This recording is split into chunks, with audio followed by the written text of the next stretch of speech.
Se é necessário que eu me glorie, ainda que não seja conveniente, vou falar a respeito das visões e revelações do Senhor. Conheço um homem em Cristo que há 14 anos foi arrebatado até o terceiro céu. Se isso foi no corpo ou fora do corpo, não sei, Deus o sabe. E sei que esse homem, se no corpo ou sem o corpo, não sei, Deus o sabe, foi arrebatado ao paraíso e ouviu palavras indizíveis, que homem nenhum tem permissão para repetir. Desse eu me gloriarei, não porém de mim mesmo, a não ser das minhas fraquezas. Pois se eu vier a gloriar-me, não serei louco, porque estarei falando a verdade.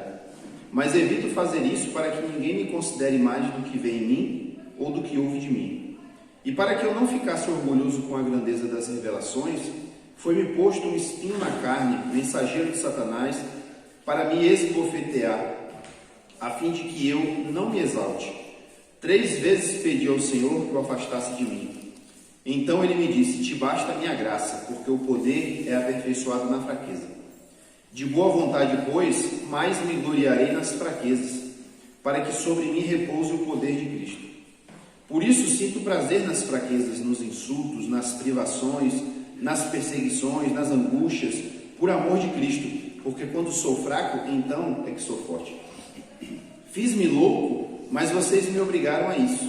Eu deveria ter sido recomendado por vocês, pois em nada fui inferior a esses superapóstolos, ainda que nada sou. Pois as minhas credenciais de apóstolo foram apresentadas no meio de vocês com toda paciência, por sinais, prodígios e maravilhas. Pois em que vocês foram inferiores às demais igrejas, senão no fato de eu não ter sido pesado a vocês. Perdoem-me essa injustiça. Eis que pela terceira vez estou pronto para visitá-los e não serei um peso para vocês, pois não estou interessado nos bens de vocês, e sim em vocês mesmos. Não são os filhos que devem juntar riquezas para os pais, mas os pais para os filhos. Eu de boa vontade gastarei e me deixarei gastar em favor de vocês. Se eu os amo cada vez mais, será que vou ser amado cada vez menos? Seja como for, eu não fui um peso para vocês. No entanto, sendo astuto, eu os prendi com astúcia. Será que eu explorei vocês por meio de alguém que lhes enviei? Pedi a Tito que fosse até aí e mandei com ele outro irmão. Será que Tito explorou vocês? Não é verdade que temos andado no mesmo espírito? Não seguimos nas mesmas pisadas? Há muito vocês podem estar pensando que queremos nos defender diante de vocês. Falamos em Cristo diante de Deus, e tudo isso, meus amados, é para a edificação de vocês. Pois tenho receio de que indo até aí eu não os encontre na forma em que gostaria de encontrá-los, e que também vocês me achem diferente do que esperavam, e que haja entre vocês briga, inveja, ira, egoísmo, difamação, intriga, orgulho e tumulto. Tenho receio de que indo outra vez o meu Deus me humilhe diante de vocês, e eu venha a chorar por muitos que no passado pecaram e não se arrependeram da impureza, da imoralidade sexual e da libertinagem que praticaram. Amém. Bom, como a gente já tem visto nas últimas leituras, Paulo começou a tratar aqui de um problema, né, entre alguns outros, um problema que estava acontecendo ali naquela igreja, que era de alguns falsos apóstolos, né, chamados apóstolos, que estavam ali naquela igreja, que estavam anunciando inclusive um evangelho diferente, né, algo que uma mensagem que não era aquela original, né, de Jesus. E já no capítulo anterior ele tinha falado sobre essa questão da loucura, né, de dizer assim: vocês aceitam qualquer loucura, então eu vou me transformar em louco para poder tentar argumentar com vocês. Então ele, né, fez isso bastante lá no capítulo anterior. E aqui ele prossegue falando sobre essa questão de se gloriar, né, de falar dos seus feitos e daquilo que Deus deu a ele. E ele inclusive faz a ressalva dizendo: isso não é conveniente eu fazer, mas eu preciso fazer, né, porque vocês estão dando crédito a quem mente, então eu tenho que falar com vocês a verdade, né? E essa passagem aqui que a gente leu, quando costuma-se, né, ler essa, principalmente até aqui o versículo 10, geralmente se pega muito na questão do espinho na carne, né? E fica aquela coisa, será que é o espinho na carne de Paulo? Né? E fica aquela coisa, aquela especulação e tal, mas de tudo que Paulo fala aqui, esse é o ponto menos importante, porque ele não deixa claro o que é, a gente não sabe o que é que ele está falando, né? O importante é como ele está falando, e é isso que eu quero ressaltar aqui para vocês. Então, ele começa dizendo, né, no versículo 2, primeiro ele diz que ele recebeu visões e revelações do Senhor, e dessa vez ele não está querendo ser, pelo menos a priori, ele não está querendo usar de ironia, nem de sarcasmo, ele está falando de uma coisa real, né? Então ele diz no versículo 2, conheço um homem. Quem é esse homem? É ele mesmo, né?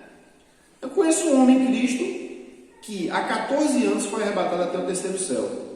Fazendo essa continha aqui, eu acho até que eu anotei isso aqui, deixa eu ver.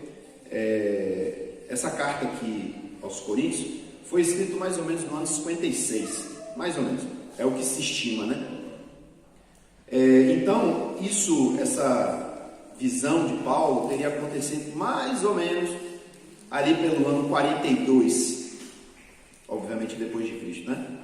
E quando a gente vai ver ali a cronologia bíblica, tudo isso é aproximado, obviamente, que a gente não tem isso muito preciso, mas a igreja de Antioquia estava começando a nascer nesse tempo. Estima-se que no ano 43 foi quando aconteceu aquela situação do pessoal ir pregar para os gregos ali na região de Antioquia, e aí os apóstolos vão lá e fundam a igreja em Antioquia. Por que eu estou falando de Antioquia? Porque Paulo, o primeiro trabalho, né, de Paulo vai ser na igreja de Antioquia, né? A gente, pegando a história dele lá em Atos, a gente vê que ele se converte, vai para Jerusalém, aí o pessoal, não fica aqui não, porque está perigoso, vai embora. Aí ele vai embora. Ele depois, em Gálatas, ele diz que vai para as regiões da Arábia, mas quando chega mais para frente, quando Barnabé está lá na igreja de Antioquia, já servindo a igreja e tal, ele fala, olha, um cara bom aqui seria Paulo.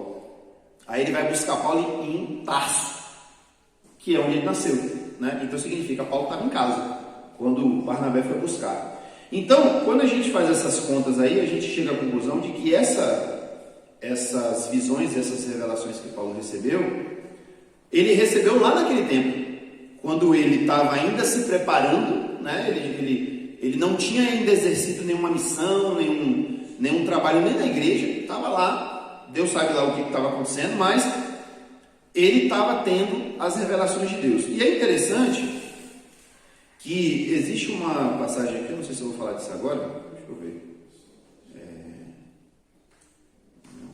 Eu nem anotei? Ah, tá. Eu acho que eu anotei lá na frente. Depois eu falo sobre isso. Mas eu vou citar aqui algumas passagens onde Paulo indica que tudo que ele aprendeu sobre Jesus, ele não aprendeu de ninguém, foi Jesus que ensinou a ele. Ele fala isso, né? Então, nesse tempo ele foi arrebatado até o terceiro céu. Depois, no versículo 4, ele fala que foi arrebatado ao paraíso. Então, só para vocês saberem que esse termo terceiro céu é um termo judaico. Eles chamavam de terceiro céu o céu onde Deus está.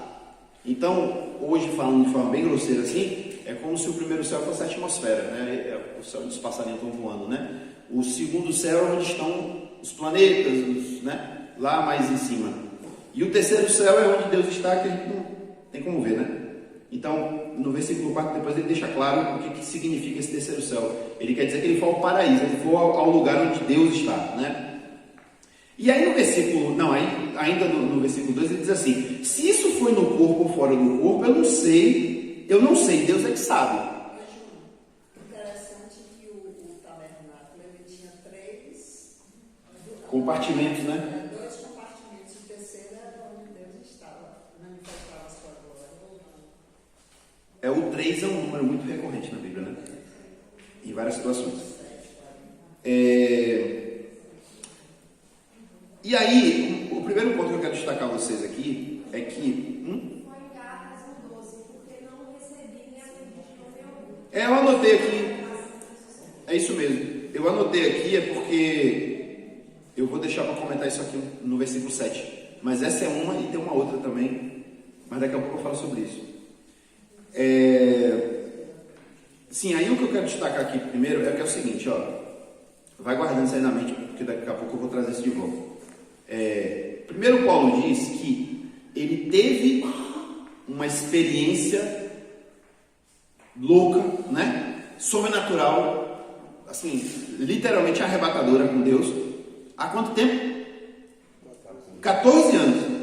Não foi ontem, não foi semana passada, não foi ano passado, foi há 14 anos, né? Você vai entender por que eu estou destacando isso. E depois ele diz que ele não sabe como é que esse negócio aconteceu. Então ele não sabia, olha, eu não sei se Deus me levou em espírito lá, ou se de repente Deus me transportou mesmo fisicamente, eu não tenho noção disso aí, não sei. Quando a gente vai ver lá no Antigo Testamento, principalmente com os profetas, a gente vê que Deus faz o que quer, né? Então a gente tem situações onde o profeta literalmente, parece que literalmente o profeta foi teletransportado, né? De um lugar para o outro, né? Ou seja, fisicamente, Deus tirou ele fisicamente de um lugar e colocou ele em outro lugar. Mas também em muitas situações dá a impressão de que a pessoa não estava lá fisicamente, ela estava em espírito, né? De repente até não é nem dizer que o espírito saiu do corpo e foi para algum lugar. Simplesmente Deus mostrou a pessoa, né? Deu uma visão sobrenatural onde ela estava. Pois é, aquela dá a impressão de que Deus o levou lá, né? Impressão, a gente não tem como saber de fato. Também é um negócio que fica meio... diz que o Espírito pegou ele pelos cabelos, inclusive. Ele levou lá. Essa passagem de Ezequiel, né? Então ele fala assim, eu não sei o que foi que aconteceu. Eu só sei o que aconteceu, né? Aí no versículo 3 ele diz, eu sei que esse homem foi arrebatado ao paraíso e ouviu palavras indizíveis, ou seja, palavras que não dá para articular, eu não consigo dizer aquilo que eu vi, e também tem coisas que nós não temos nem permissão para falar, porque eu não consigo articular aquilo que eu vi. Então o terceiro ponto é esse, Paulo teve uma visão, ele teve uma revelação de Deus, mas ele não conseguia nem dizer o que era. Então quer dizer, ele teve uma visão há 14 anos atrás, de um jeito que ele não entendia, e ele ouviu coisas que ele não conseguia dizer. Ou seja, essa experiência serviu para quê? Na prática, para nada. Só para ele, né? Foi uma experiência para ele. Para os outros, não representava nada. É a mesma coisa de um fato engraçado que aconteceu de um amigo nosso lá de Itaberaba, que ele era cantor, e aí recebeu muita ligação, né? Queria que fulano tal viesse cantar aqui e tal. Aí um dia o irmão dele atendeu o telefone, né? E alguém ligou procurando por ele e tal. Aí deixou o recado. Não, pode falar que eu dou o recado. O recado que ele deu pro irmão foi o seguinte: Ô fulano, não sei quem te ligou, não sei de onde, pedindo para tu cantar não sei aonde. Adiantou o que isso, né? Nada. Então perceba que é óbvio que tudo isso que eu estou falando aqui como é que diz, especulativo, né? Mas até então Paulo não tinha falado sobre isso, ou pelo menos a gente não sabia, a gente não conhecia, né? Por exemplo, em Atos não fala isso, dessa visão de Paulo, ele não tinha citado isso em nenhuma outra carta, né? Até quando ele vai falar sobre isso, ele fala, não é conveniente eu falar sobre isso, mas eu vou falar. Então é como se isso aqui ele tivesse guardado para si, ele não tivesse compartilhado isso com ninguém. Por quê? Porque não ia adiantar nada. Sim, como é que foi, Paulo? Não sei como é que foi. E tu viu que lá, rapaz, tem umas coisas que eu não sei explicar, sabe? Então, não tem o que comunicar, né? Por que eu estou ressaltando esses pontos? Porque quando chega no versículo 5, ele diz assim, desse homem eu me gloriarei. Desse aí eu vou dizer, bater no peito e dizer, esse homem aí teve uma revelação há 14 anos atrás, não sabe como foi, e não sabe nem dizer o que viu. Desse aí eu vou me gloriar. Porém de mim mesmo, não, a não ser nas minhas fraquezas. E aí eu li um comentário interessante de um livro que minha esposa me deu de presente.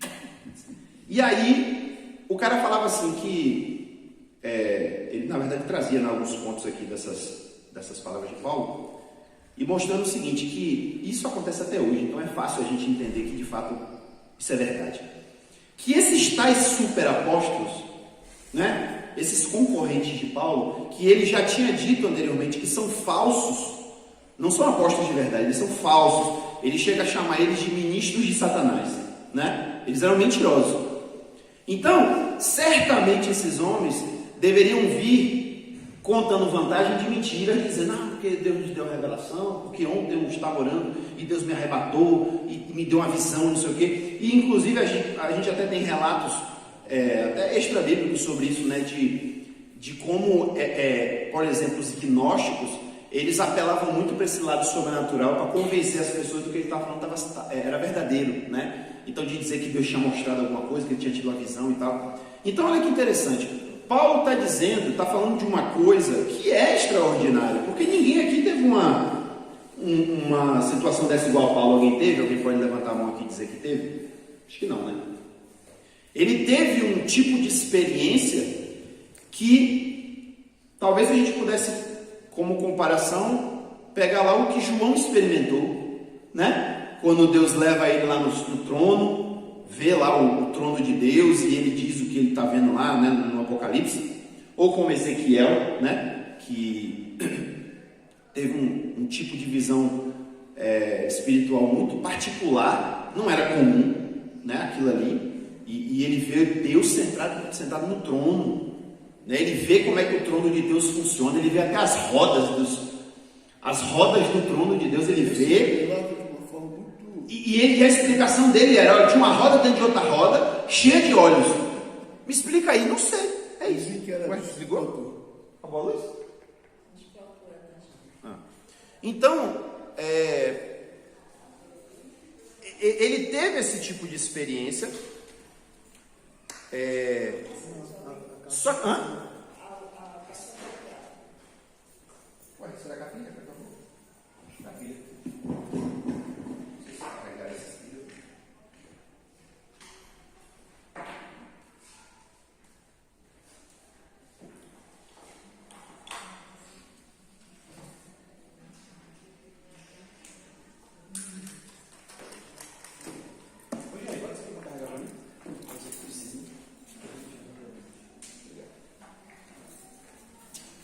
Então, os profetas tinham esse tipo de experiência. Então, provavelmente, esses falsos líderes, né, vinham com essas conversas para tentar convencer o povo. E Paulo está dizendo, eu também tive esse tipo de experiência, mas eu não sei explicar, não sei dizer. Então, assim, é como se ele estivesse fazendo aquilo que ele já tinha feito no capítulo anterior, de falar, né? Pois eu também tenho do que mergulhar. Né? Mergulhar de quê, Paulo? Porque Deus falou com você? Porque Deus te exaltou? Porque você foi bem recebido? Não, porque eu tomei chicotada, porque eu naufraguei, porque eu fui apedrejado e quase morri, porque eu já passei fome, porque eu já passei frio, já passei não sei quanto tempo a deriva no mar, e disse que eu vou mergulhar. Então ele já dá uma invertida no negócio, né? Eu vou mergulhar disso, dos meus sofrimentos por Cristo. Não vou ficar me orgulhando de outras coisas, não. E aqui ele faz a mesma coisa. Eu me orgulho, sabe de quê? De ter tido experiência que eu não sei nem explicar.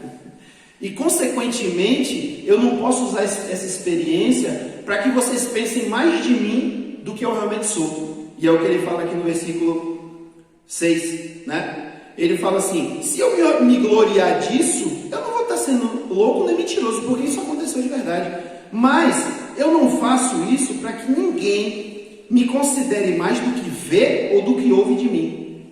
Eu sou isso aqui, ó. Eu não quero que vocês fiquem achando que eu sou mais do que eu sou, não. Então, por isso eu não falo desse tipo de assunto. E também não teria muito o que falar, né? Na verdade, talvez